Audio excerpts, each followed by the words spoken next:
Biza demak soatimizni avtomatik qo'yishimiz mumkin bo'ladi. Ya'ni bu demak shiftni bosib turib, altni bosib turib, lotincha D harfini bosadigan bo'lsak, bizda mana bunaqa holat chiqadi. Biza demak bunaqa ko'pchilikda shunaqa holat chiqib qolishi mumkin. Demak soatimizni shu soat ko'rinishiga keltirib olishimiz uchun mishkani tugmasini bosamiz.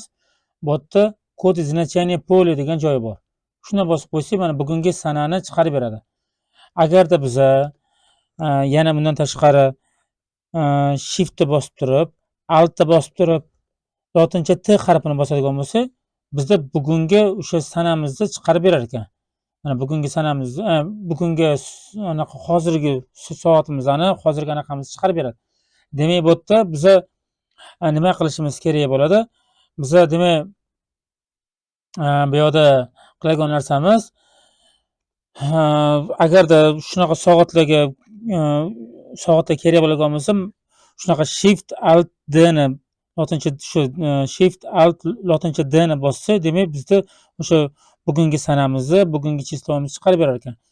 Keyin bu har kungi vaqtda almashib turadi. Ya'ni bugun masalan 16 dekabr bo'lsa, ertaga 17 dekabr bo'lishi mumkin. Ertasi kuni Word'da ochsanglar 17 bo'lib qolgan bo'ladi yoki 18 bo'lib qolgan bo'ladi. Har kungi vaqtlarimizni demak obnovit qilib borar ekan bu.